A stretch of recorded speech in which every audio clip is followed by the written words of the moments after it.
Hey there! Is today your first time here? Or maybe your first time in a while? If so, maybe you're wondering exactly who we are and what this church is all about. Well, we'd like you to know that we're a group of ordinary people who are on an amazing journey together, following Christ. Our guide is the Bible because it's the divinely inspired Word of God and it will never take us in the wrong direction. Along the way, we hope you'll see that we are welcoming and spiritually passionate and that getting to know you is a big deal to us. We know that the road is rough sometimes, but we'll work really hard to bring you practical and relevant messages to equip and encourage you through life's ups and downs. We want you to know that we care about this community, and we believe that it's our job to make it a better place. So, no matter who you are or where you've been, we're glad you are with us today, and we hope that you'll join us in our journey, following Christ and living out His plan for us. So, welcome to church.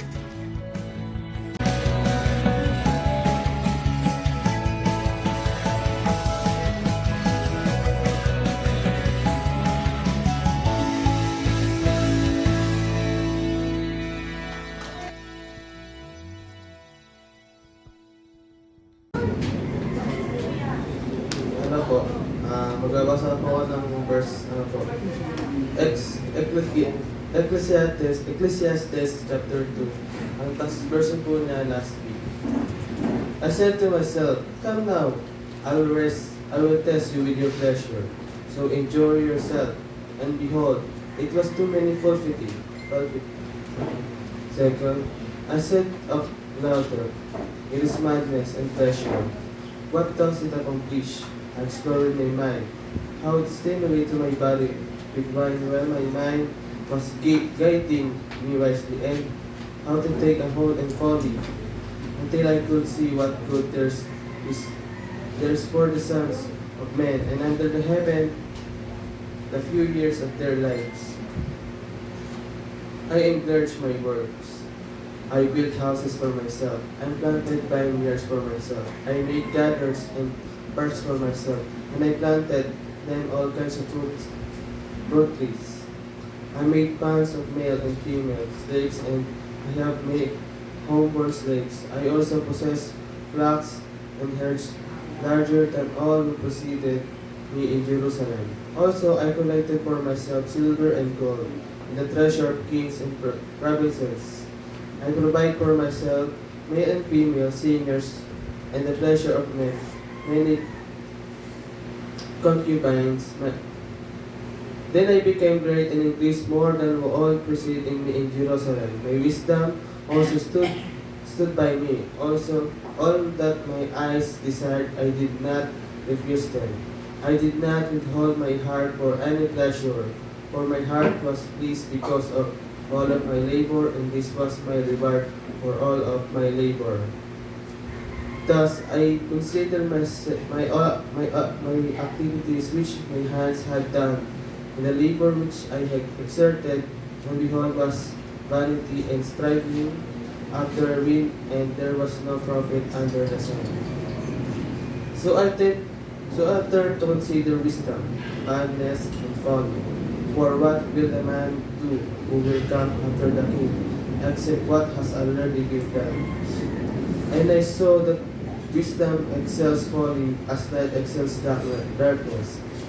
The wise man's eyes are in his head, but the fool walks in darkness. And yet I know that one fate befalls them both. Then I said to myself, as is the fate of the fool, it will also befall me. Why then I have extremely wise?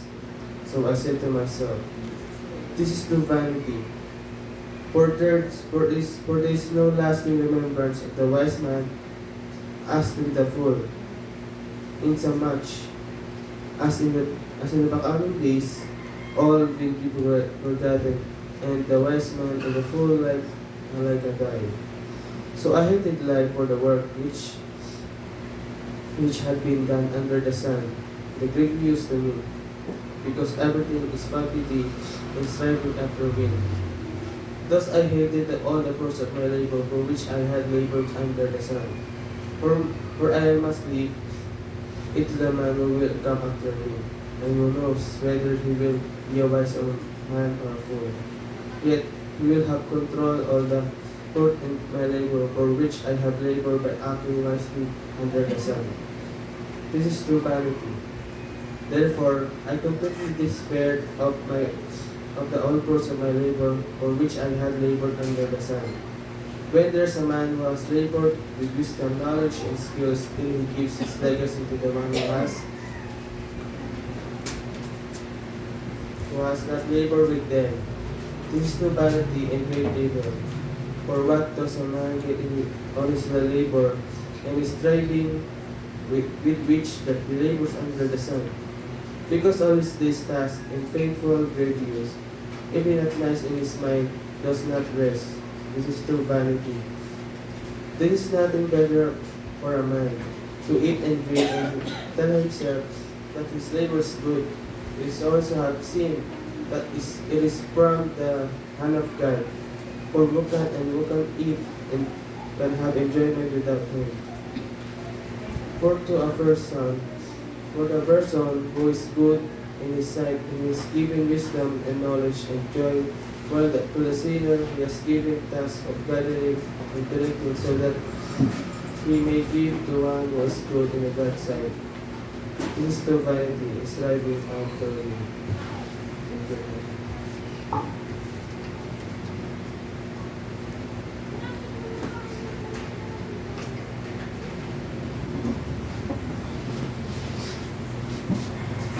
Salamat po sa pagkabasa ng salita ng Panginoon. Sabi po din sa verse 24, ang mabuti pa sa tayo kumain at uminom at pinakinabangan ang bunga ng kanyang pinagpaguran. Alam po ang lahat ng ito ay kaloob ng Diyos. Kung wala ang Diyos, sino pa ang makakain o makakaranas ng kasiyahan? So dito po pinakita sa atin kung paano lahat ng meron tayo, mga pangarap, hindi po yung masama, pero kung yun po ay aalis sa atin sa presensya ng Panginoon, yung magkukos po ng greediness sa ating puso, doon po dapat natin ipaayos sa Panginoon yung ganong mindset. And today po, I hope our mindset is focused unto the Lord.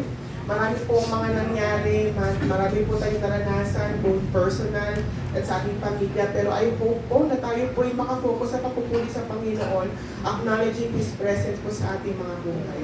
Kaya kayo po tumayo, tayo po ay magpuri sa Panginoon. Samahan niyo po ako sa ating pag-aawitan.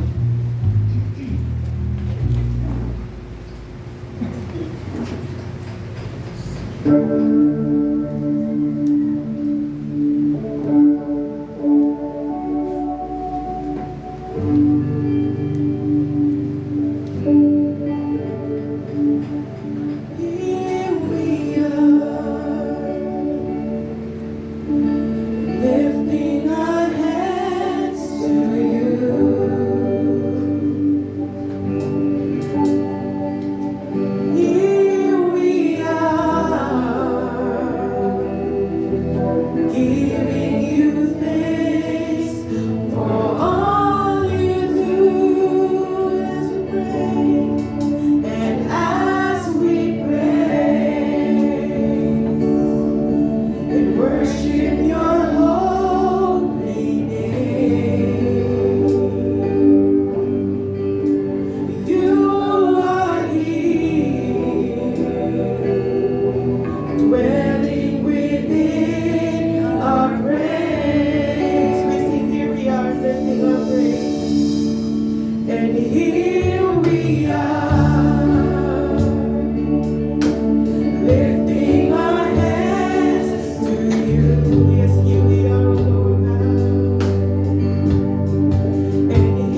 Ikaw ang maluwalhati, Panginoon, sa aming kalagitnaan. Maitaas ka namin ng may pagpupuri, na may kagalakan, Panginoon, sapagkat Ikaw ay dakila, Ikaw ay walang ibang Diyos, Panginoon, na pwede namin sambahin.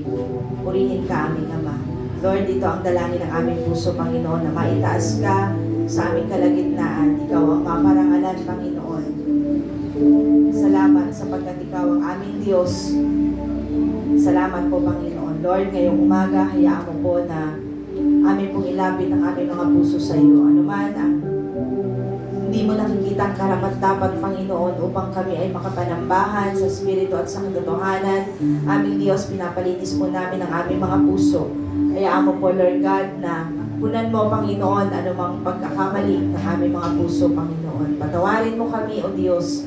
Hayaan mo po na sa aming paglapit sa iyo, maranasan po namin, Panginoon, ang kapatawaran mo. Maranasan po namin, Panginoon, ang pagkilos ng iyong banal na Espiritu sa aming kalagitnaan. Lord, you are welcome, Panginoon, sa aming kalagitnaan. Maranasan ka po namin ngayong umaga. Lord, dalangin po namin, Panginoon, na samahan mo po kami sa aming pag-aawitan. Ikaw po ang aming maluwalhati. Bawat awitin po namin, Panginoon, magkaroon ng kapayapaan sa aming puso. Magkaroon ng kapahingahan, Panginoon, sa aming kabigatan, O Lord God. Maging kagalingan, Panginoon, sa aming mga karamdaman, O Diyos. Lord, maging sa pakikinig namin ng iyong mga salita. Salamat, Panginoon, sa patuloy na lingkod mo ng ginagamit, O God, para maihatid sa amin, Panginoon, ang iyong mga mensahe. Ang pagtutuwid, Panginoon, na nais mong maranasan namin, maintindihan namin, Panginoon. Salamat po. Lord, ngayong umaga, hayaan mo po, ikaw po ang aming maparangalan. Ikaw po ang aming maluwalhati, Panginoon. Your Spirit is welcome in this place, O Lord God. Lord, anumang gawa ng kaaway, Panginoon, the words of the evil spirit, you are not welcome in this place. Hindi ka karapat-dapat sa lugar na ito, sapagkat ang aming pupurihin ay ang aming Diyos na buhay. Kaya, O Diyos, salamat po sa Espiritu, Panginoon, ng pakikinig, sa Espiritu, Panginoon, ng malaya na magpuri sa iyo, sa Espiritu na malayang makinig ng iyong mga salita, O Diyos. Salamat po, Panginoon. Lord, ikaw po ang magalak sa aming kalagitnaan. Ikaw po ang mapapurihan, Panginoon. Luwalhatiin ka, aming Panginoon, sa pangalan ni Jesus. Amen at amen.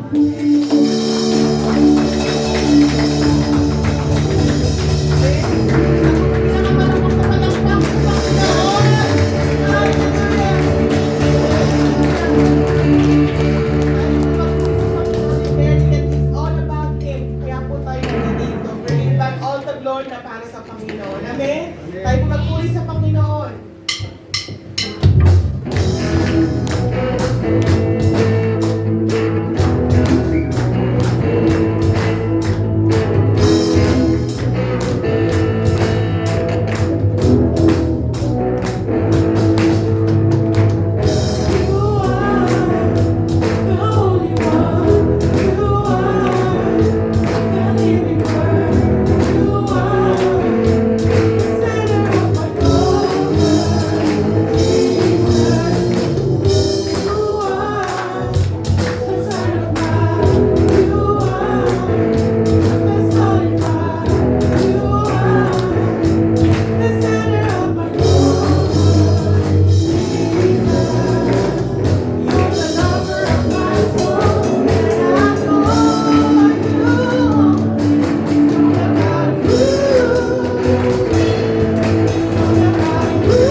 I can wait for eternity. Join the song they already sing. Holy, holy, holy are you, Lord. Just to bow down before your throne. See your face, I cry out because you're holy, holy, holy are you,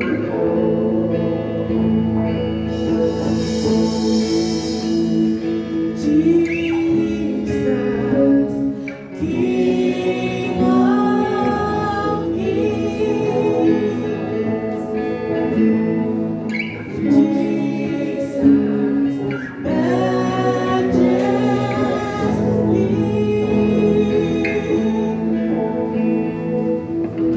I can't wait for eternity. Join the song they already sing. Holy, holy, holy are you, Lord. Just to bow down. Just to bow down before your throne. See your face, I cry out because you're holy, holy, holy are you.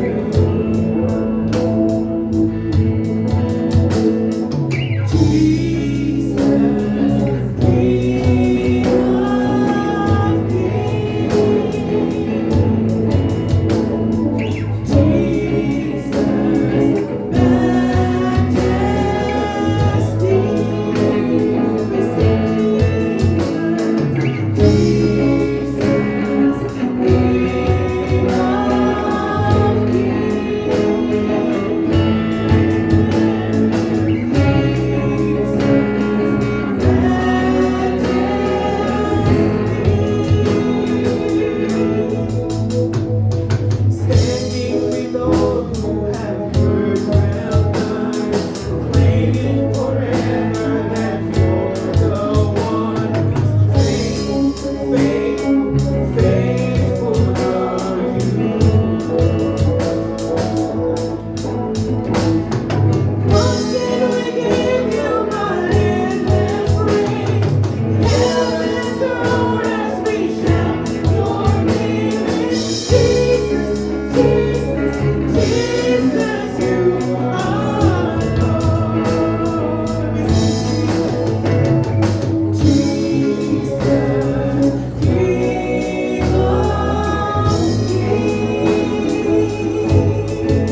declaring your goodness still beyond everything, every case that we had been. Thank you, Lord, for showing how great you are, Panginoon.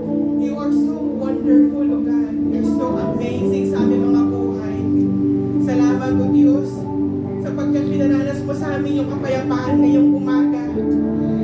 Inalis mo sa amin ng saglit yung mga iniisip namin, and we are so busy focusing on you, O Lord God. At salamat for that presence, O Diyos, na kami ay makapanambahan, Panginoon, ng may awit, may papurit, may galak sa pangalan mo, Panginoon.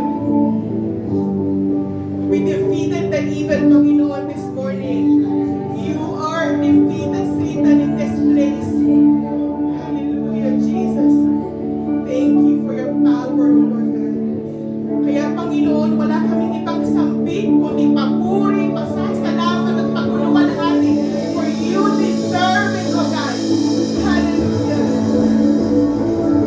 Kaya Panginoon, tanggapin mo ang aming papuri, pasasalamat, pagsamba at awit, O Diyos. Salamat, O Diyos. Hallelujah.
Salamat po, Panginoon. Salamat po aming papuri, pagsamba, O Diyos, sa pangalan mo lang. You may be seated in the presence of God.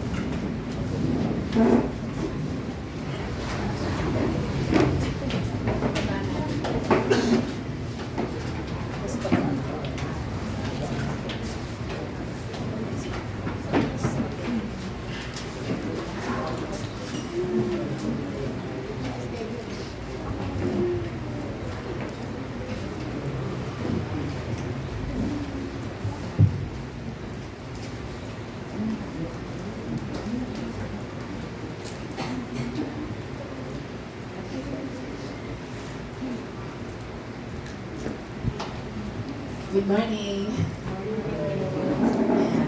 Batian na po ba kayo? Pwede bang batiin niyo ang isa't isa na? Good morning. Magandang at mapagpalang umaga. Ayan. It's really good to praise the Lord. Amen?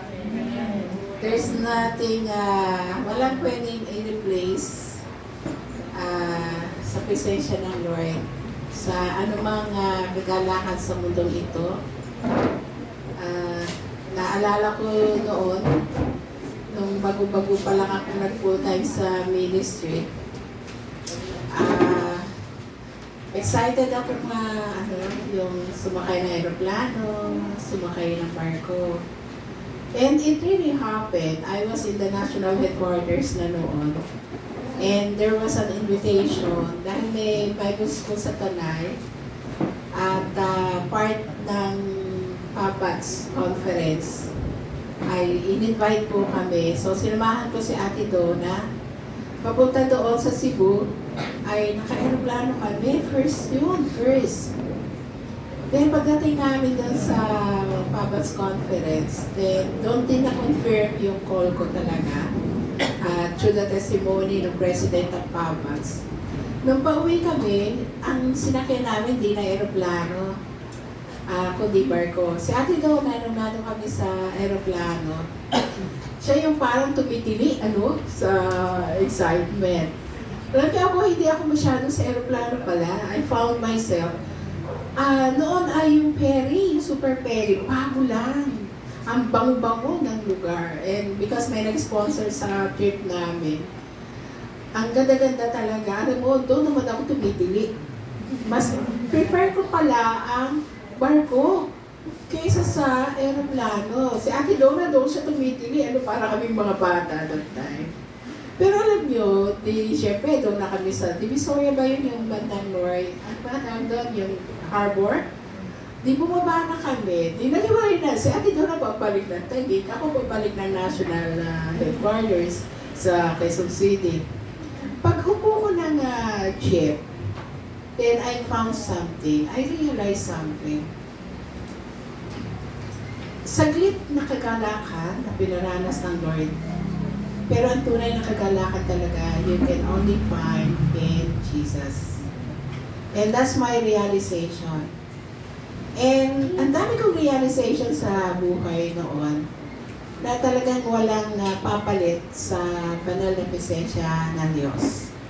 Kaya no matter what happened, ay ito talaga ang hahanapin mo since ito'y naranasan mo na walang kakumpara. Incomparable.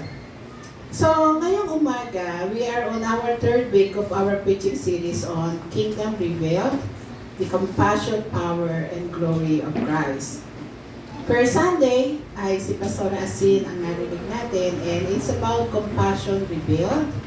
Ipinahayag doon yung compassion ng Panginoon, and the mission that multiplies, ito yung feeding ng 5,000 sa Matthew 14:14-21.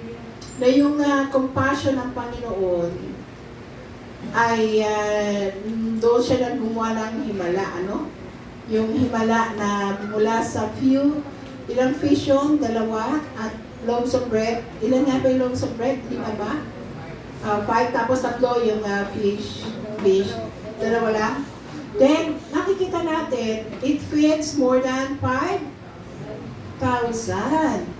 Pwera kasi 5,000 ay yun lang kalalakihan. The rest ay hindi kinount yung mga lalaki at mga bata. So, i-multiply mo, di ba, pagka mayroon kang asawa, may anak ka, hindi lang naman isa yung anak.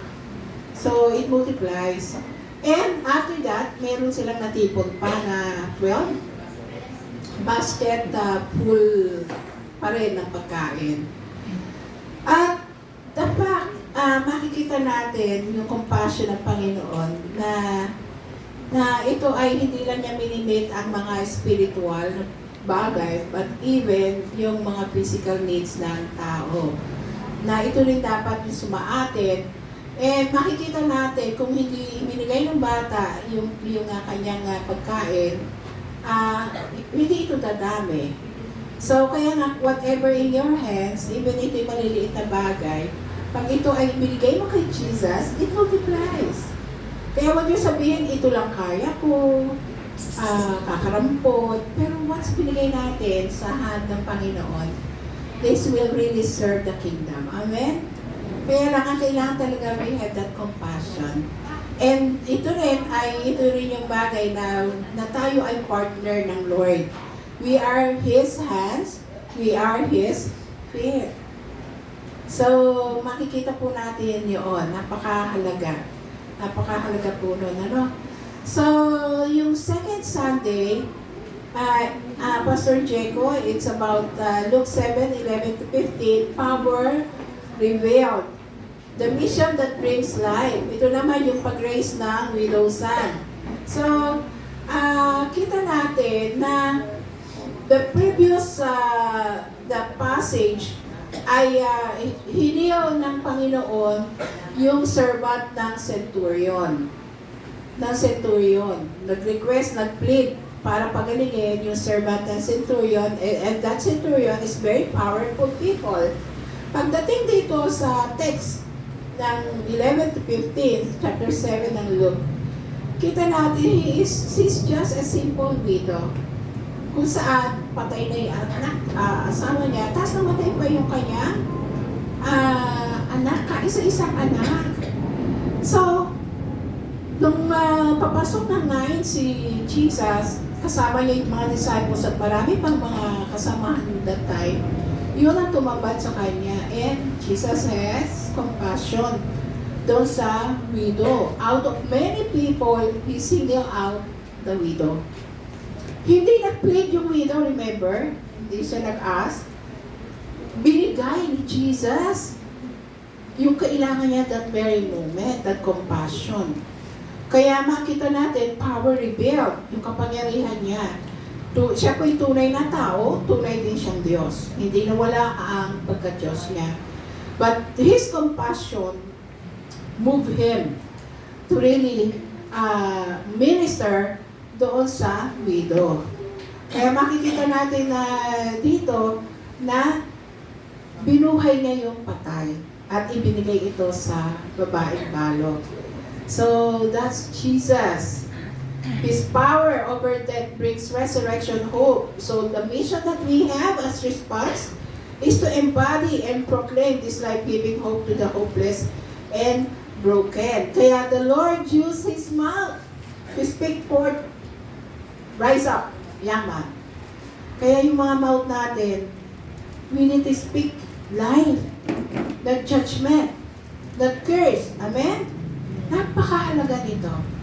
Kaya nga, itong Kingdom Revealed, makikita natin na sa bawat passages na atin po pinangangaral, iba-iba pero isa po ang layunin nito.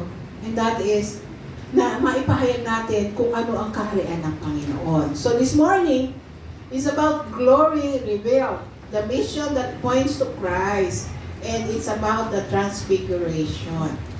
So ito ay nasa Matthew 17:1 to 13.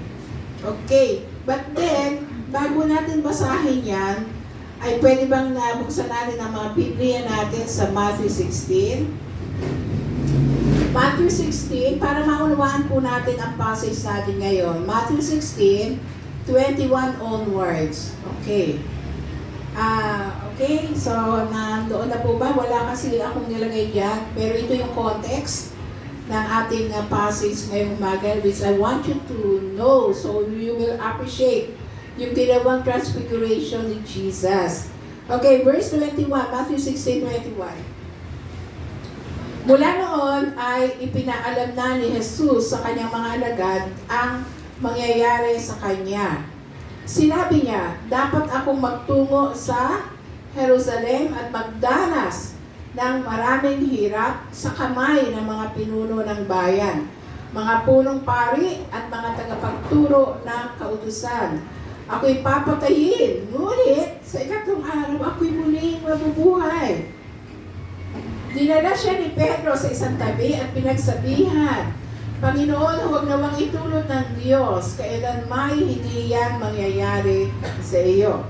Ngunit hinarap siya ni Jesus at sinabihan, lumayo ka, Satanas, hadlang ka sa aking landas. Ang iniisip mo ay hindi sa Diyos, kundi sa tao. Sinabi ni Jesus sa kanyang mga alagad, sino mang nagnanais sumunod sa akin, ay kailangang itakwil ang kanyang sarili. Pasanin ang kanyang krus at sumunod sa akin. Ang naghahangad na magligtas ng kanyang buhay ay mawawalan nito. Sapagkat ano ba ang mapapala ng isang tao, makamtan man niya ang buong daigdig, ngunit mapapahamak naman ang kanyang sarili. Ano ang maibibigay ng isang tao kapalit ng kanyang buhay? Sapagkat darating ang anak ng tao na kasama ang kanyang mga anghel at taglay ang dakilang kapangyarihan ng kanyang ama. Sa panahong iyon, gagantipalaan niya ang bawat tao ayon sa ginawa nito. Tandaan niyo, may ilan sa inyong naririto na hindi mamamatay hanggat hindi nila nakikita ang anak ng tao na dumarating bilang hari. Sige, manalangin po muna tayo. Nakilang Diyos, salamat sa pagkabasa ng mga salita na tunay na nagbibigay o nagpapahayag ng mga pangyayari nung ikaw ay narito pa sa lupa. Salamat na may kalayaan kami magbasa ng salita, may kalayaan kami magtipo na tulad nito, at tunay na salita mo'y liwanag sa landas ng aming dinaraanan, liwanag sa mga nadidibilan naming puso at kaisipan. Kaya patuloy kang magpala sa bawat isa na narito sa amin, gamitin mo lamang ay mga salita ngayong umaga upang maliwanagan kami at nang sa gayon maging liwanag din kami sa mundong kinalalagyan namin. Continue to bless each one of us as we meditate and hear sa iyong mga salita. Salamat po, Ama, itong aming dalangin sa iyo sa pangalan ni Jesus. Amen. Now, we will go reading our passage. At ito nga yung pagbabagong anyo ni Jesus. Okay, sa chapter 17, sabi rito, nandiyan naman, pwede bang responsaryo ang gawin natin? I will read first, kayo yung second hanggang matapos natin. Okay ba yun? Okay, what? Ako muna. Pagkaraan ng 6 na araw, sinama ni Jesus si Pedro at ang magkapatid na Santiago at Juan at sila'y umakyat sa isang mataas na bundok.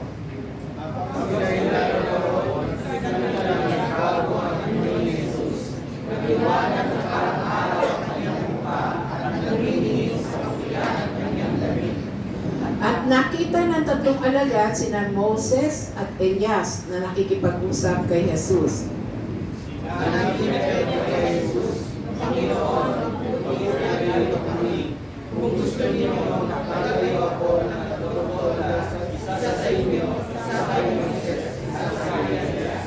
Habang nagsasalita pa si Pedro, nililiman sila ng napakaliwanag na ulap.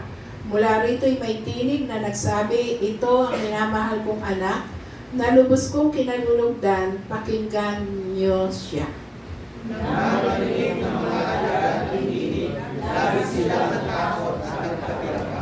Ngunit nilapitan sila ni Jesus at hinawakan, "Tumayo kayo, huwag kayong matakot," sabi niya.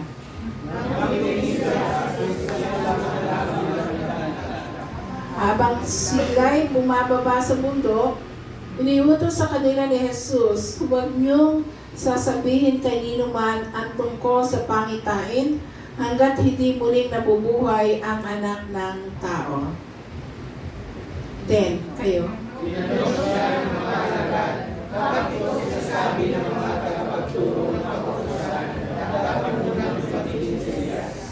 Sumagot siya, "Darating nga si Elias upang ihanda ang lahat ng bagay."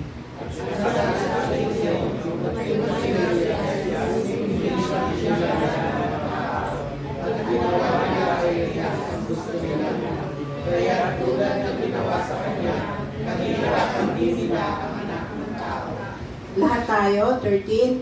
Naunawaan ng mga alagad na si Juan na taga-pagbautismo ang tinutukoy niya. Naalala niyo yung first Sunday na kung saan ay bineheaded si John the Baptist, and pinsan siya sa earthly, pinsan siya. Pero makita natin, in spite of so many, nagdadalang hati nun si Jesus. Dahil nga, ginugutan ng ulo si John the Baptist. Pero hindi naman napigilan na mag-miracle ang Panginoong Jesus magpakain ng more than 5,000 people. Kaya makikita po natin yung mga relationship ng mga salita ng Diyos. So ngayon, I have a question to each one of you. Na-experience na ba yung mountaintop moment with God? When I speak mountaintop, yun yung grabe yung presensya ng Lord. Ayun, yun kasi di ba naalala nyo may mga prayer mountain, pupunta yung mga tao doon kasi spend time praying, fasting, solitude, etc. Have you experienced yung mountaintop moment with God?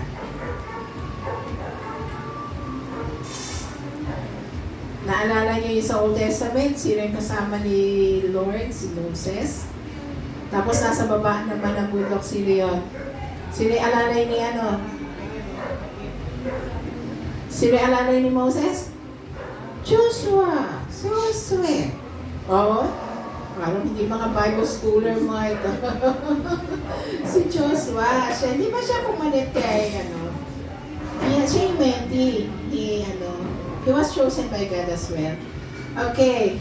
So, yung mountaintop moment with God, yung parang nasa retreat ka.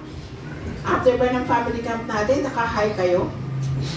Nung time na yun, nung 2 days pa tayo, 2 nights and 3 days, nung time na yun. Ganda nga pag nakikita ko, naalala ko yung naganap. So, puno-puno tayo nun, O yung mga kabataan sa youth camp naman, sila na nakatay sa youth camp, di ba? Nasa mountaintop moment yon pagka nandun kasi panay ang gawain ng Panginoon lahat. Worship service, punong-puno tayo pagkatapos na nangusap ang Panginoon, na exalt natin siya, nabe-bless din tayo in return. Yung AG, sino nakaranas ng experiencing God in retreat? So, mountaintop moment yun. Yung PGL, after PGL, di ba? Those were mountaintop moments. Freedom or prayer, mountaineering, prayer and fasting, etc. Yung after mga ito, ramdam na ramdam mo yung presensya ng Diyos. Amen? Parang ayaw mo na umala. Ayaw mo na umalis sa presensya na yun. Na kasi ang saya, ang gaan ang pakiramdam, ang sarap manatili sa presensya ng Diyos. Ayaw mo nang umalis o matapos ang ganoong karanasan o pakiramdam. Yet, in reality, alam natin, we have to face the real world. Diba, sinasabi ni Pastor Sid, pagka yung mga nakapag-PGL dito, pagbalik nyo, eto mararanasan nyo. Diba, pagkatapos ng freedom, meron din nasasabi yung pinaka-spiritual director, na ganito, mag-ingat kayo. So, those are mountaintop moments na doon sa pag-aaral ko ngayon, we need revivals, but we need also tinatawag na mga reformation. Kaya mahalaga na you stay with the group, with the day group. Okay. So, yun ang reality. We have to face the real world. Hindi tayo tinawag para manatili lang sa mountaintop, kundi laging may naghihintay na misyon sa baba ng bundok. Inaalaw ng Lord maranasan natin yung mga mountaintop moments para pagbaba natin yung mission. We are empowered to do the mission that what God wants us to be. So, ganyan na nangyari sa mga disciples sa transfiguration ng ating Panginoon. Pinakita sa kanila ng Panginoong Hesus yung glory niya, hindi para mag-stay doon, kundi para maihanda sila sa misyon na naghihintay sa kanila sa mundo kinalalagyan. So, let's check muna yung context ng passage natin, yung binasa natin sa Matthew 16. Sinabi ni Jesus na siya ay magdurusa, right? Sinabi niya na siya ay mamamatay at muling mabubuhay. At tinawag niya mga disciples, ang sabi doon sa 24, kung sino man ang ibig sumunod sa akin, pasarin ang kanyang krus at sumunod sa akin. Those were the truths. Hindi nilihim ni Jesus yung mangyayari sa mga susunod sa kanya. Pero hirap silang tanggapin yun, lalo na si Peter. Kaya sabi ni Peter, hindi, mangyayari yan sa iyo, Panginoon. Sabi ni Jesus sa kanya, say that. Ano sabi? Lumayo ka sa akin, Satan. Kasi hindi ka looban yun ng Lord. The reason why Jesus came here or there is to offer Himself para sa kabayaran ng ating mga kasalanan. Kaya sa Matthew 17, dinala niya si Peter, James, and John sa bundok. At doon ipinakita yung kanyang kaluwalhatian. For what purpose? Para palakasin ang kanilang loob. So, anong ibig sabihin ng transfiguration? Para sa atin sa kasalukuyan. Paano tayo pinalalakas ng glory ni Christ para sa ating mission sa mundong ito? So, ngayon, titingnan natin yung tatlong bagay na nangyari sa mundo at paano rin ito magbibigay ng kalakasan sa atin na lumabas at sumunod sa kanyang panawagan. Okay, tingnan muna natin. The point 1 is, the glory of Christ prepares us for the way of the cross.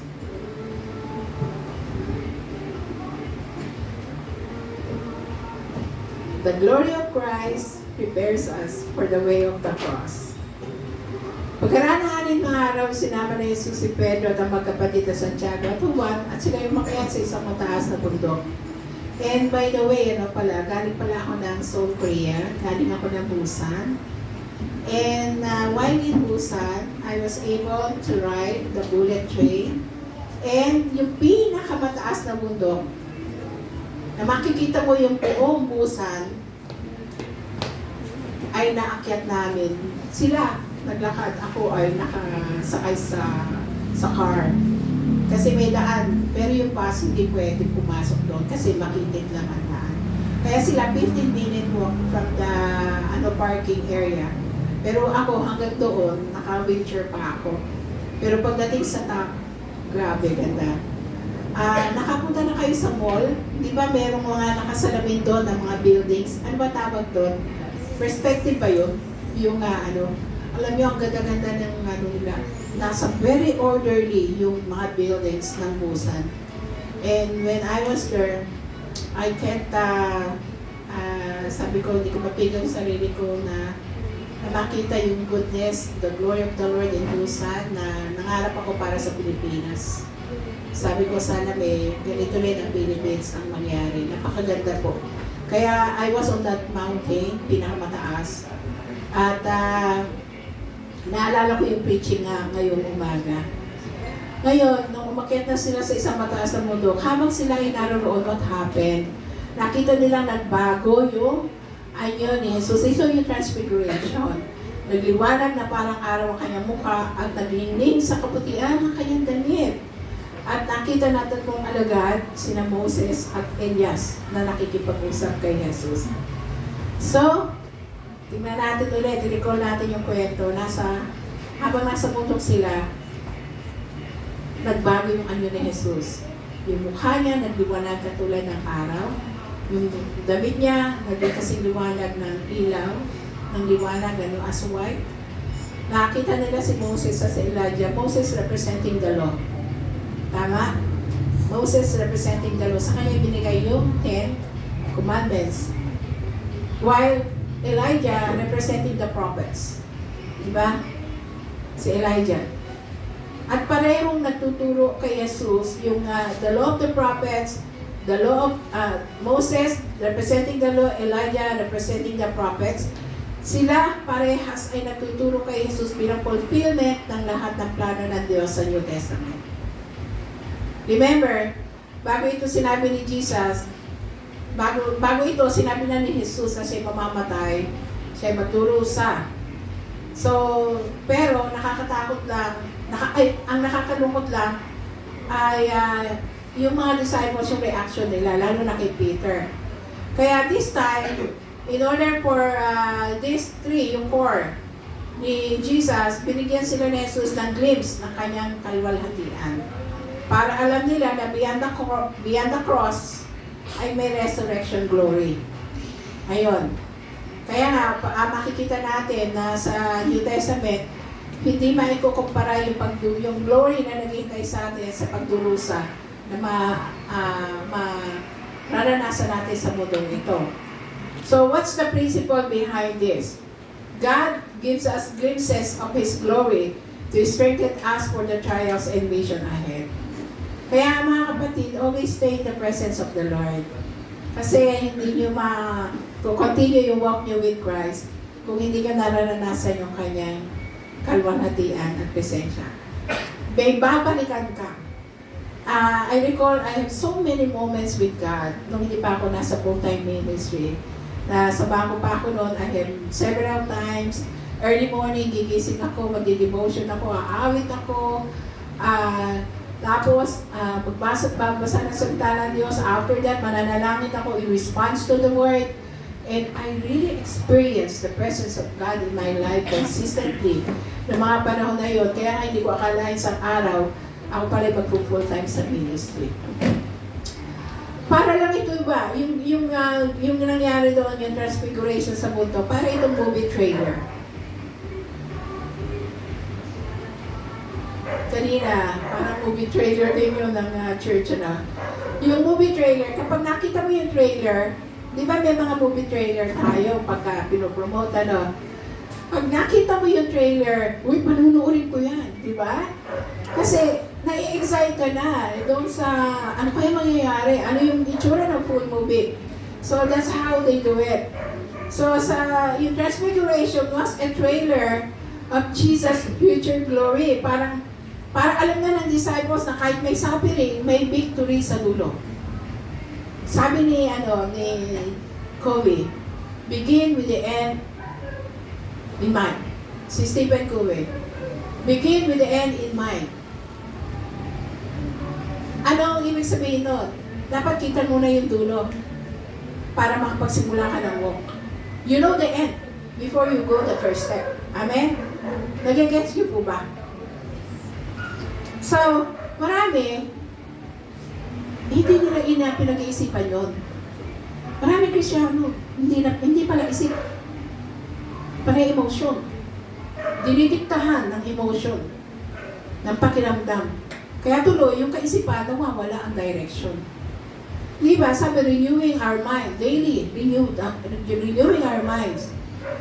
So, kaya malaking kinalalaman ng ating kaisipan sa takbuhin ng mga decision making natin sa araw-araw. Kaya, we can go on and on.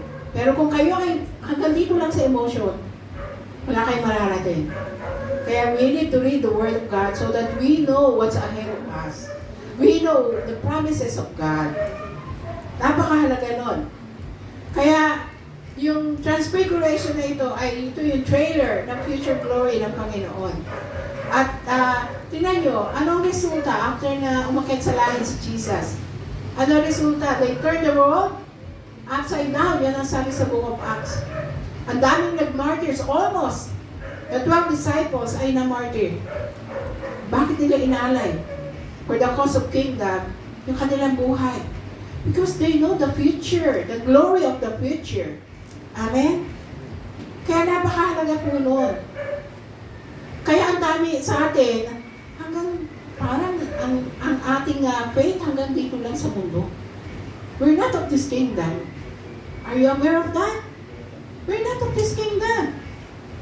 Masyado tayong naghahangad ng mga glory for this earth. Pero hindi tayo taga rito. Kaya nagkakamali tayo ng bawat hakbang natin kasi we're not thinking right. We should have the right thinking. Which, na naka-anchor sa Word of God. Napakahalaga po nun. So, kaya alam ng mga disciples, kahit may suffering, may victory, may glory sa dulo nito. Kaya mga kapatid, huwag tayong panghinaan ng loob. Pag may hirap sa buhay, Kristiyano man tayo, pero kung wala tayong tamang kaisipan tungkol sa kingdom ng Panginoon, hindi tayo pupunta doon. Yung direction natin, hindi doon. So every sacrifice, every difficulty, every rejection we face for Christ, it's worth it. Kasi His glory is greater than our shadows. Amen? Nilagay ko ba dyan yan? Okay. Application tayo. Yes. Sundan nyo na lang, ha? Okay. Ano ang sabi niyan? Every sacrifice, every difficulty, every rejection we face from Christ is worth it. Kasi His glory is greater than our struggles. Amen? Sino rito mabilis gumibap? Konti lang na bagay ay, Lord, bakit ganyan ka? Sino rito madalas sinisisi si Lord? Hindi pa ba tayo graduate doon? Yung victim mentality. So, sana graduate tayo doon, ano? Kahit na ang gawin, ay alam natin kasi who we are. Kaya nga, don't walk with people, walk with God. Kasi pag taong kasama mo, madi-disappoint ka, madi-discourage ka. Pero when you walk with God, kahit mag-suffer ka, alam mo kung ano dulo nito. Kaya, even yung mag-asawa, walk with God. You will disappoint each other. Kasi hindi perfect yan. Hindi ka rin naman perfecto. So, napakahalaga ng grace. Napakahalaga nito. So, point number 2, the voice of God confirms our focus in the mission. Ano ba yun? Gusto ko itong passage na ito. Sinabi ni Pedro kay Jesus, Panginoon, mabutit naririto kami. Di ba? Nag-transfigure na si Jesus. Tingnan niyo si Pedro. Talaga si Pedro ang very reactant among the disciples. Panginoon, mabutit naririto kami. Kung gusto niyo, magtatayo ako ng 3 tolda, isa sa inyo, isa kay Moses, at isa kay Elias. Kasi nga, ang sarap ng pakiramdam. Nasa mountain top, the glory of the Lord revealed Himself. Nandun si Moses na isang sikat na sugo ng Panginoon, gayon din si Elias, na miracle worker. Habang nagsasalita po si Pedro, nililiman sila ng napakaliwanag ng ulap. Mula rito ay may tinig na nagsabi, Ito ang minamahal kong anak na lubos kong kinalulugdan. Pakinggan niyo siya. Yung Father God in heaven, in-affirm, ito ang minamahal kong anak na lubos kong kinalulugdan. Ano tas? Sabi din ng Pedro doon sa 3, Peter, James, and John, listen to him. Nang marinig ng mga alagad ang tinig, labis silang matakot at nagpatira pa. So, nakikita niyo po ba si Peter kung ano itsura niya during the Transfiguration? He's so excited. He cannot contain what's in his heart. Kaya sabi, Lord, dito na lang tayo. Ayaw niya malis doon. Gagawa ako ng 3 tolda. Isa para sa inyo, isa para kay Moses at kay Elijah. Gusto niyang manatili sa mountaintop moment. At habang siya nagsasalita, a bright cloud overshadowed them at may tinig mula sa langit. This is my beloved son, listen to him. Let's go back again sa context ng ating passage sa Matthew 16. Again, tinuro ni Jesus na siya magdurusa at mamamatay, right? Pero si Peter ayaw tanggapin yon. Kaya ngayon, God the Father Himself says, listen to my son. Hindi yung gusto mo, yung gusto ni Jesus. Hindi lang sa glory moments tayo na kay Lord. Lalo na sa mga panahon ng, kasi minsan, selective reader tayo. Selective obedient tayo. Yun lang gusto natin sundin sa Word of God na favor sa atin. Personally, yun lang ang sinusunod natin. Pero sa mahihirap na salita niya, ayaw natin sundin. Kaya ngayon, the question is, are you really Christ's disciples? How long are we going to hurt the heart of God?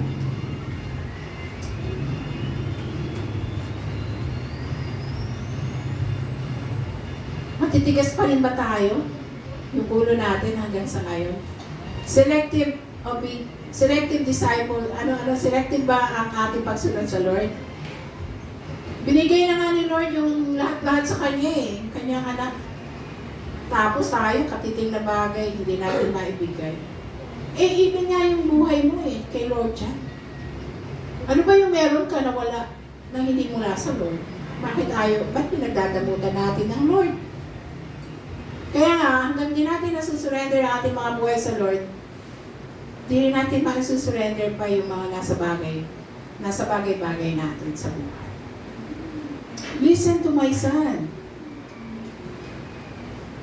Alam niyo, minsan, siguro yung mga nanay at tatay, pagka matitigas ang ulo mga anak, gustong boljakin. Alam niyo ba yung word na boljak?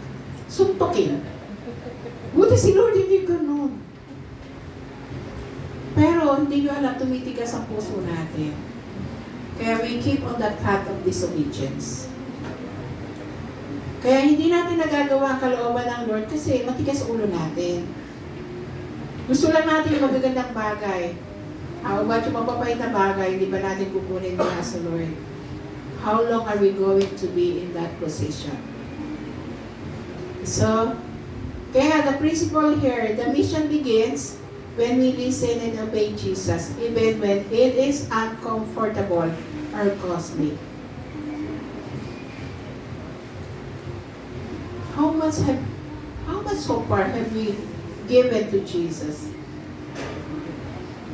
How much? Buti na lang ang Lord hindi nagka-count. Tayong nagka-count no? Parang ano lang to, yung Google Map o yung Waze. Kahit, di ba, lalo na yung mga may sasakyan, kahit ayaw mo sa ruta na ibinibigay, kasi parang mas mahaba o mas traffic, kung susunod ka, makakarating ka sa tamang destinasyon.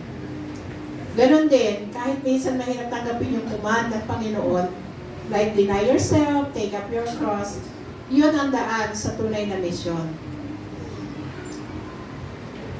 Kaya, in application, sa pamilya, sa trabaho, sa eskwela o sa ministry, ang tanong, Am I listening to Jesus first? Am I listening to Jesus first? O baka mas nakikinig ako sa comfort, convenience, or sa opinion ng tao? The Great Commission is not about our plans. It's about listening to and obeying Christ. Napaka-importante po nito. And I hope ito yung maging daanan natin. Sino ang pakikinggan natin? Ang puso mo tumitibok-tibok sa isang unbeliever na Kristiyano.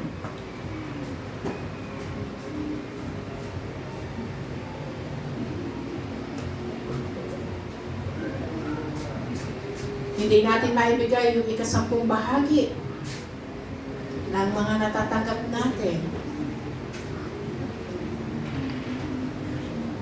Paano kung kuhanin ni Lord lahat-lahat sa'yo? So,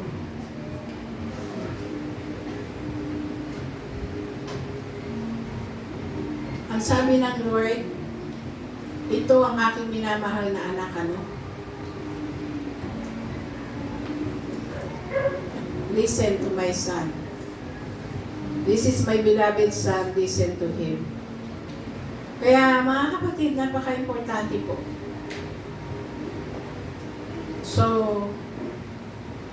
let's go sa third point. The touch of Christ gives us courage to go back down the mountain. Basahin natin yung medyo mahaba ito. Pero ang main thing lang dito, ngunit tinapitan sila ni Jesus at hinawakan. Tumayo kayo, huwag kayong matakot. Anyway, nabasa na po natin ito kanina. Pero, ito yung yung sinabi, nilapitan sila ni Jesus, tumayo kayo, huwag kayong matakot. At nang tumingin sila, si Jesus na lamang yung kanilang nakita. At habang sila bumababa sa bundok, iniutos sa kanila ni Jesus, huwag niyong sasabihin kay ninuman ang tungkol sa pangitain hanggat hindi muling nabubuhay ang anak ng tao. And nung marinig ito ng mga disciples, yung tinig na Diyos, sila'y natakot at patinapa. Pero ang sinabi ni Jesus, hinawakan sila, nilapitan sila ni Jesus, hinawakan sila, sinabi, huwag kayong matakot. At pagtingin nila, si Jesus na lang yung natira. So the glory moment ended kasi natapos na yung transfiguration. And now, it was time to go down the mountain. At alam natin, sa pagbaba nila, immediately may mission. Makikita natin yan sa 14 to 18. Isang demon-possessed boy ang naghihintay. Nakukuha niyo po, basahin natin. 14 to 18.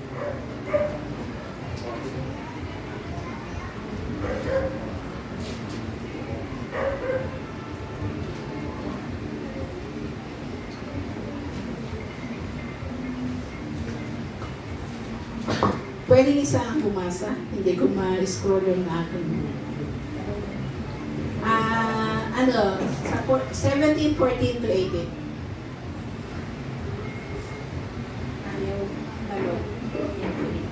Pakibasa.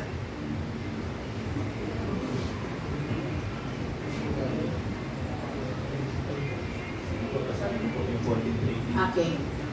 When they came to the crowd, a man came up to Jesus, falling on his knees before him and saying, Lord, have mercy on my son, for he is a lunatic and is very ill. For he often falls into the fire and often into the water. I brought him to your disciples, and they could not cure him. Okay. So, makikita natin dyan, na pagkatapos ng mountain top, bumaba sila, at may naghihintay na po na misyon. And ito po yung demon-possessed na bata na naghihintay. And ayun nga ang misyon nila. Mga kapatid, the mountain top moment na naranasan natin is not for our own consumption, but for us to be empowered to serve for the kingdom cause. Amen? Kaya, napakahalaga yung daily walk natin with God so that yung daily mission ay kaya rin po natin carry on. Kasi, we were equipped of that glory. We were equipped, we were empowered to do the purpose of God in our lives. Kaya pagka mahina ka Kristyano, you cannot do the mission. But daily, andyan yung atin pong yung sisidlan natin ay daily to be filled up by God. So that hindi natin makalimutan yung mission kung saan tayo tinawag ng Panginoon.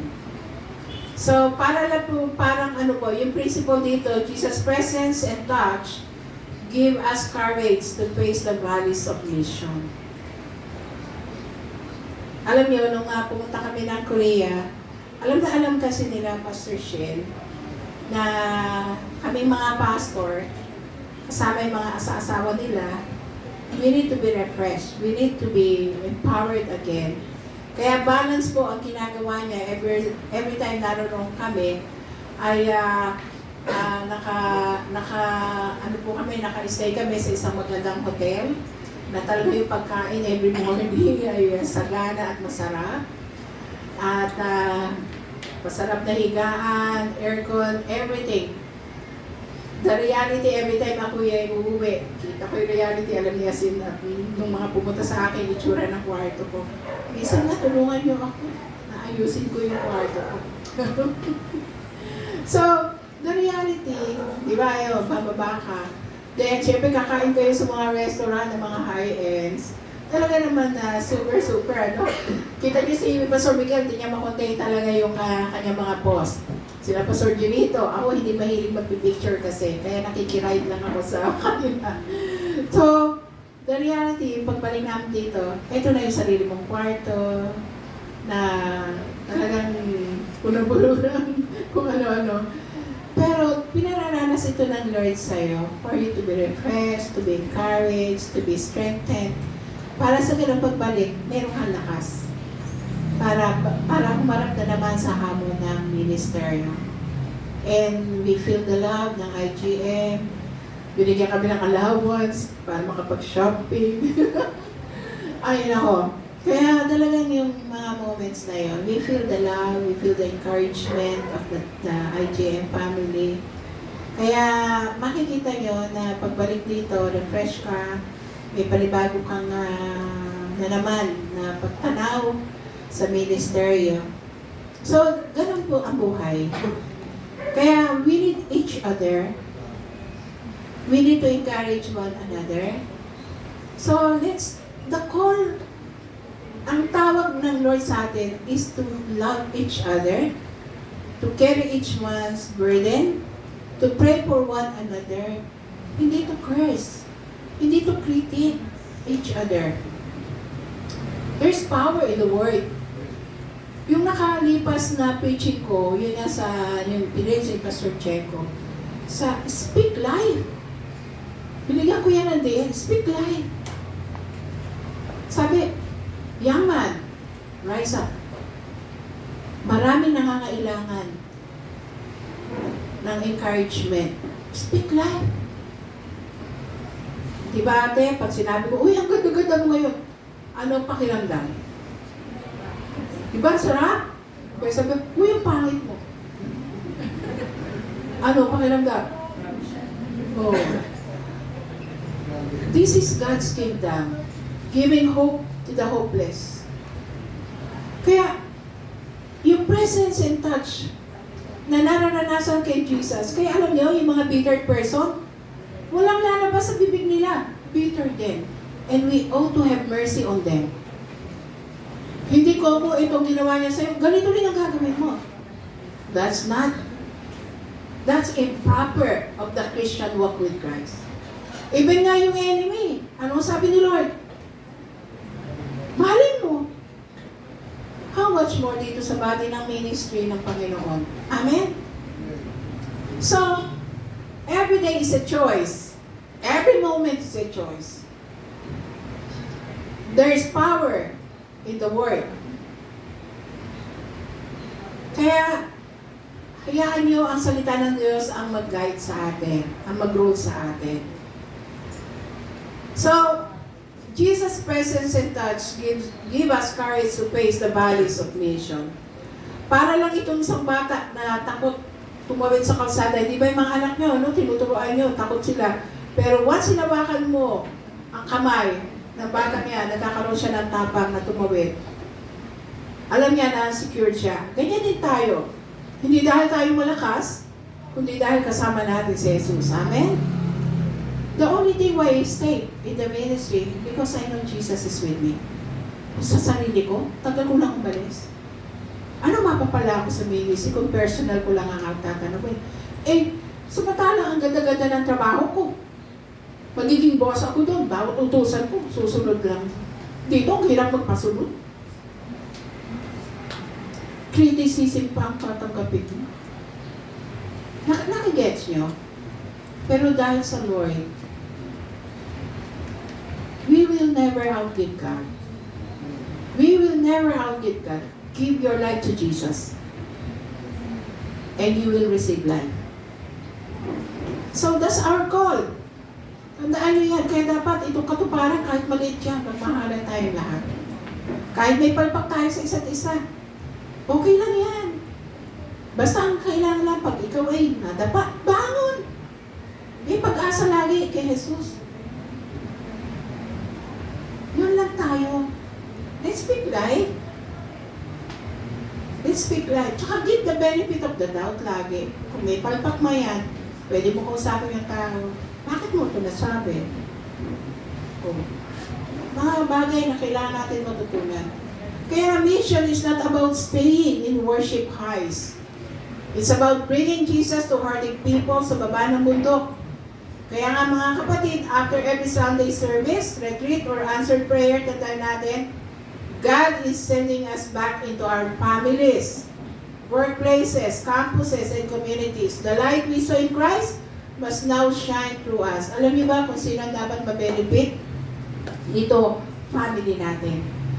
Marami mabait sa labas pagdating sa pamilya pa. Hindi maganda ang trato sa magulang. Kaya hindi mawin kay Kristo. Napakahalaga, no? Na charity or love begins at home. Napakahalaga niyan. So, in conclusion, ito mga kapatid, ang transfiguration ay hindi lang tungkol sa glory. It's about mission. The glory of Christ prepares us for the cross. May hirap, pero may kasunod na tagumpay. The voice of God confirms our mission. So listen to Jesus. Above all, the touch of Christ gives us courage. Huwag matakot. Go back down from the mountaintop to serve. So every time we have a mountaintop experience, maging ito ay mula sa mga events natin, sa prayer, worship camp, o ano mga encounter with God, it's not just for us to feel good. It is to send us back with courage and renewed passion for the Great Commission. So, the mission challenge I have this morning, sino ang tao sa pamilya mo? O kaya sa opisina, sa trabaho mo, sa barangay, sa community, na kailangan mo ibahagi ang ilaw ni Kristo ngayong linggo.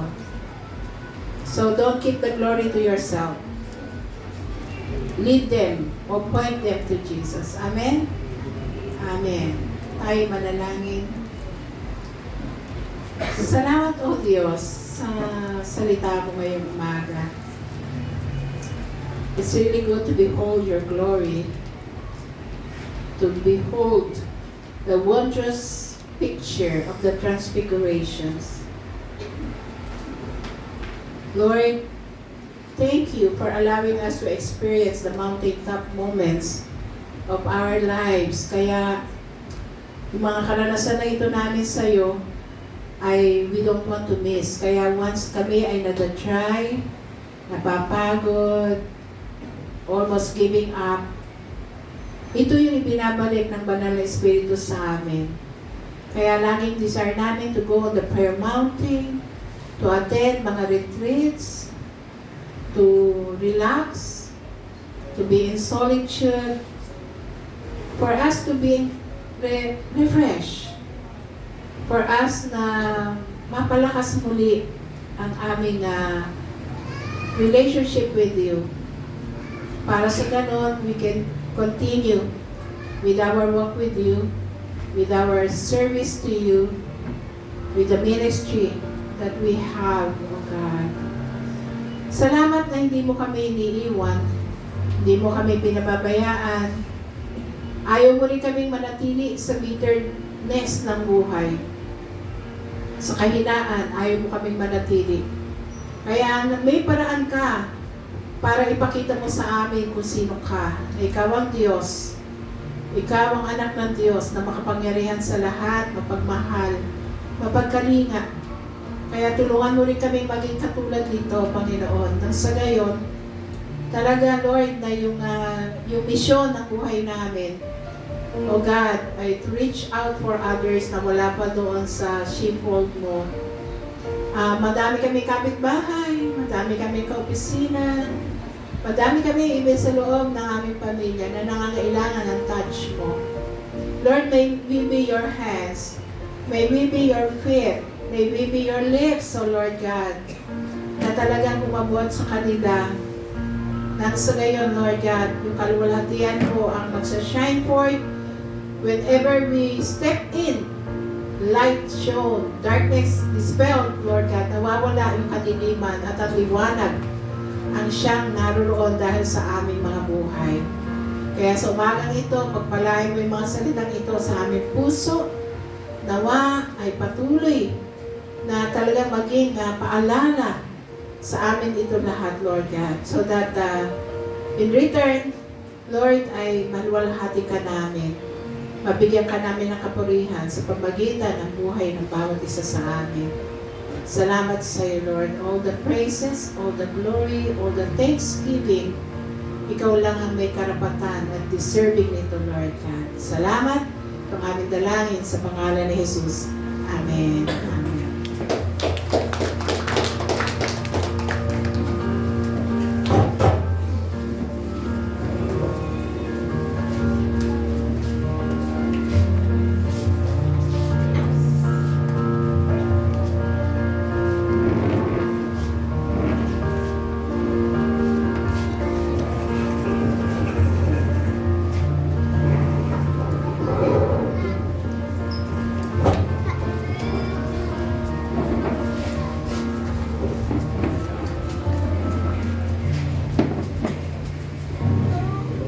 Amen.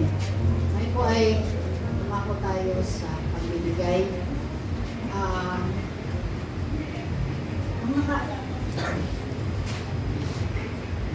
Mayroon tayong gagawin na ito.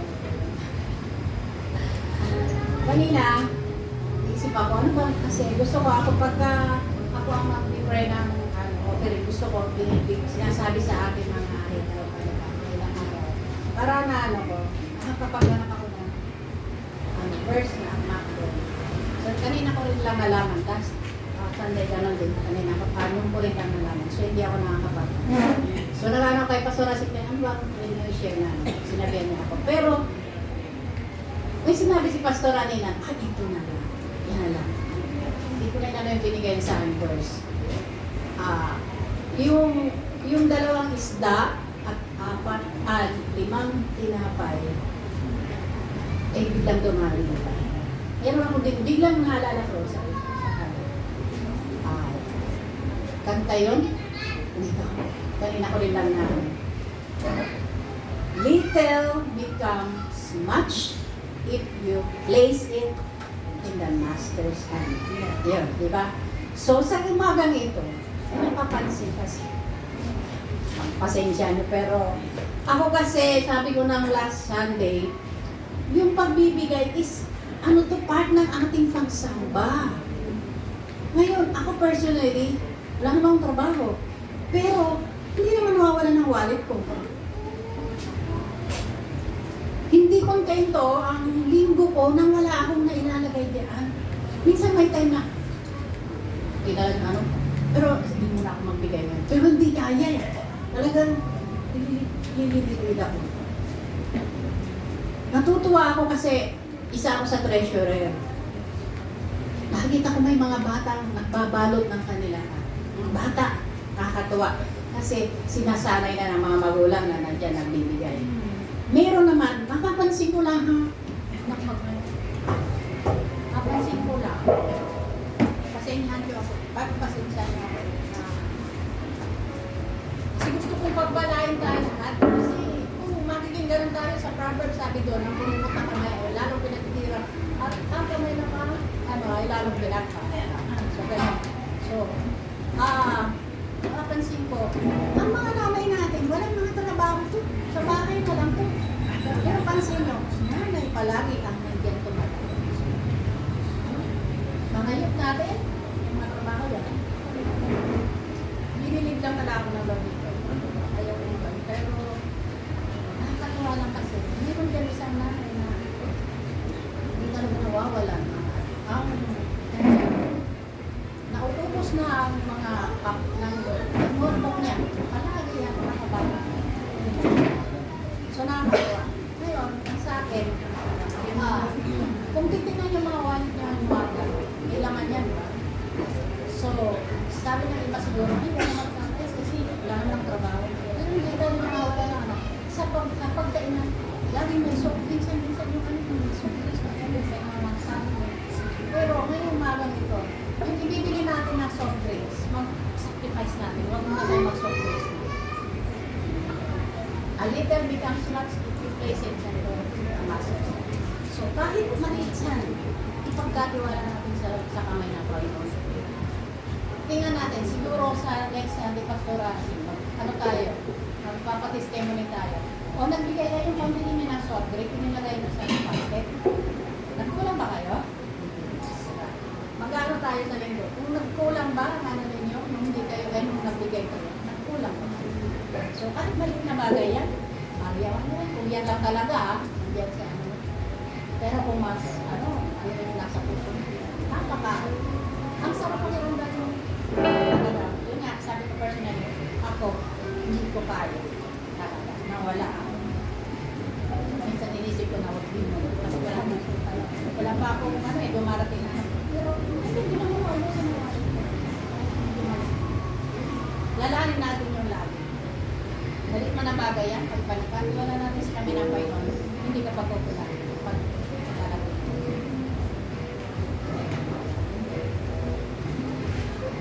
Lord, maraming salamat sa iyong mga salita sa umaga nito.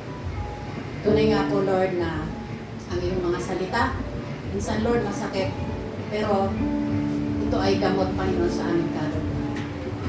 Minsan, Panginoon, masakit, pero tinutuwid kami nito. Tinutuwid kami at dinadala kami sa mga bagay, Panginoon, na dapat namin maintindihan. At tunay, Panginoon, na ikaw ay hindi nakukulang sa amin. Na kami, Panginoon, araw-araw may binibili kami ng pagkain ng aming material na katawan o physical na katawan. Kaya nga, Lord, di mo kami pinagkulang. Kaya salamat po sa mga bagay. Sa araw-araw, Panginoon, ay pinagkakaloob mo sa amin. Lakas namin, ang lahat ng bagay, Panginoon, ay sa iyo. Wala kaming pag-aari, Panginoon, tutuusin, O God. Aming trabaho, bigay mo. Ang lahat-lahat, Panginoon, ay galing sa iyo, Diyos. Kaya nararapat lamang, Panginoon, na kami, Panginoon, ay magbigay ng aming mga nararapat, Panginoon, ay pagkaloob sa iyo ang aming mga buhay. Ito, Panginoon, kami andito. Buhay namin ay a living sacrifice, Panginoon, sa iyo. So, Panginoon, ang pagbibigay ay isang parte, Panginoon, ng pagsamba at pagsamba, Panginoon, at paglingkod sa iyo. Kaya, Lord, sa umagang ito, hayaan mo po, Panginoon, na kami ay pagkatiwala namin, Lord, ang aming mga hanap buhay, ang aming mga kakayanan, Panginoon, maliit man ito, Lord, at pagkuto'y pinagkatiwala namin sa iyo, mga kamay, ay hindi mo kami pagkukulangin, Panginoon, at makikita namin, Lord, ang iyong biyaya araw-araw, Panginoon, O God. Salamat po sa umaga nito sa iyong mga salita. Hayaan mo, Panginoon, na ito'y palagi namin, Panginoon, na maging gabay namin, O God, sa umaga ito, Panginoon, sa araw-araw, Lord, para sa aming paglago bilang Kristiyano, God. Thank you, Lord, at sa aming pagbibigay, hayaan mo po, Panginoon, mangusap sa bawat isa, at Panginoon, ito ay mahal ka namin, Panginoon, kung kaya binigay mo, ikaw, Panginoon, ang unang nagbigay ng iyong kaisa-isang anak, Panginoon, dahil mahal mo kami. Kaya nga po, Lord, at sinasabi namin na mahal ka namin. So, Lord, di Panginoon maiwasan na talaga, hindi kami pigayin dahil mahal ka namin. Maraming salamat po. Pagpalain mo ang bawat kamay na gagamitin mo sa umaga dito sa aming pagbibigay. In Jesus' name. Amen. Special number.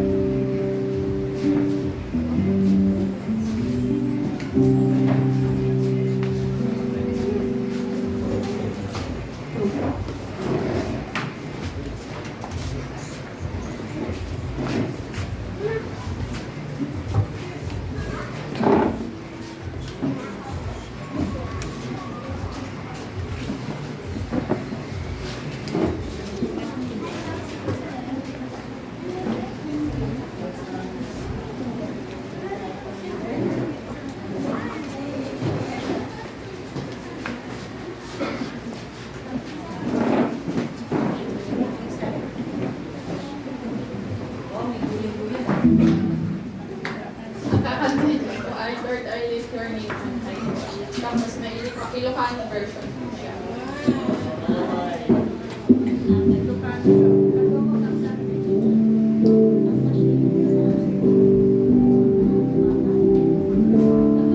Lord, I lift your name on high. Lord, I love to sing your praises. I'm so glad for you, my life. I'm so glad you came to save us. You came from heaven to earth to show the way, from the earth to the cross. My debt to pay, from the cross to the grave, from the grave to the sky. Lord, I lift your name on high. Tagay ko tanagan mo, dahil kayawin ka ako. Sikat ipagragsak ka, salakan itay mo kanya. Manipot langit imay ka, dito'y tapat. Kaya cross ng ikabang, diutang ko. Manipot cross, ikat kanin, manipot tanin, ikat langit. Itagay ko tanagan mo. You came from heaven to earth to show the way, from the earth to the cross. My debt to pay, from the cross to the grave, from the grave to the sky. Lord, I lift your name on high. Lord, I lift your name on high. Lord, I lift your name on high.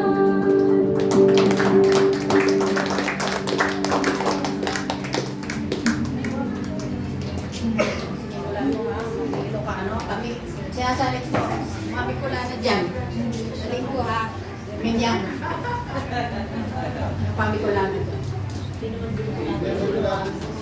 Bicolano po, saling ko ha, special number mga Bicolano. Bicolano rin kami ng Bicol na anta.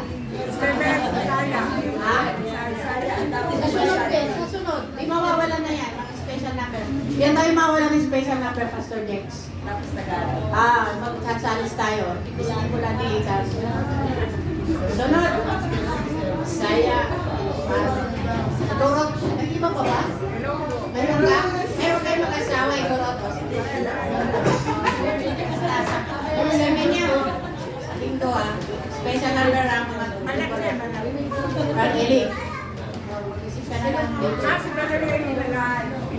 Kaya katuwa, may mga bata na nagbigay ay tatay na rin. Glory to God. Announcement.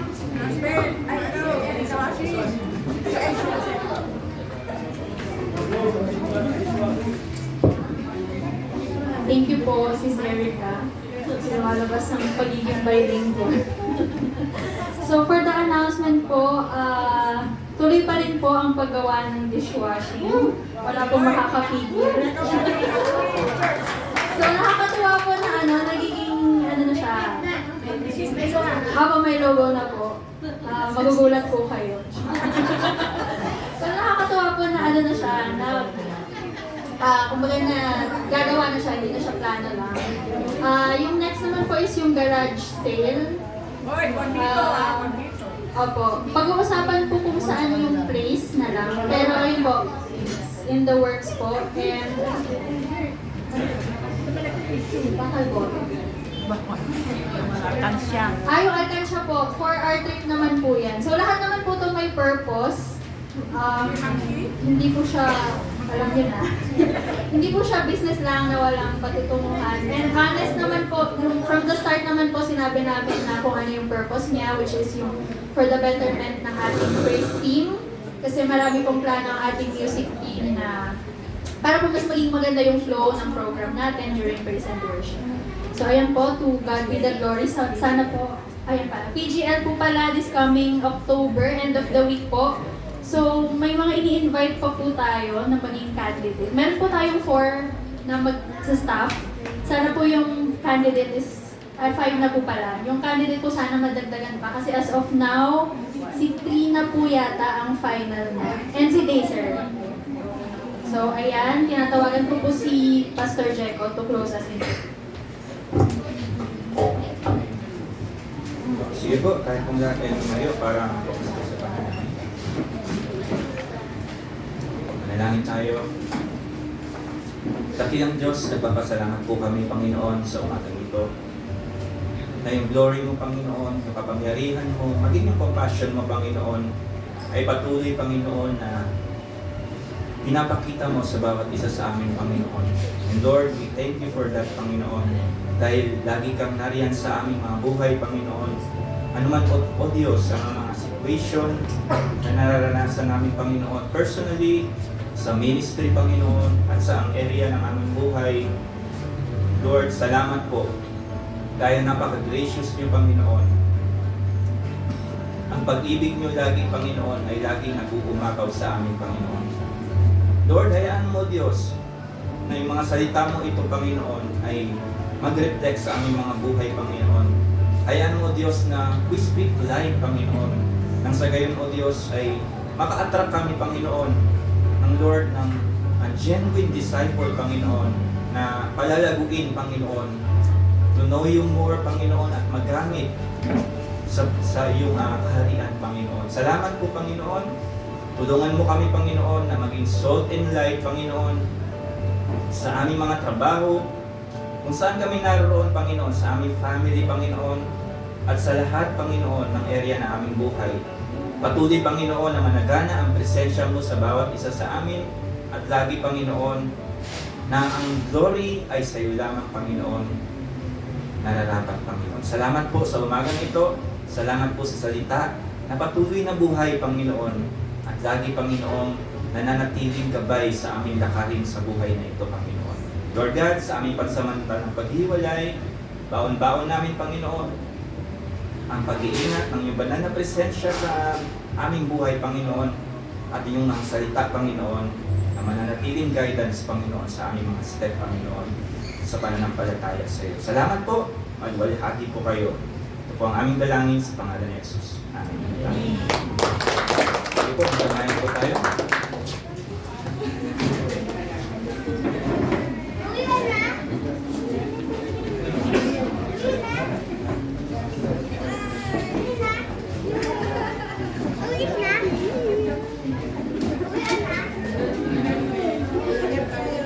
Sorry.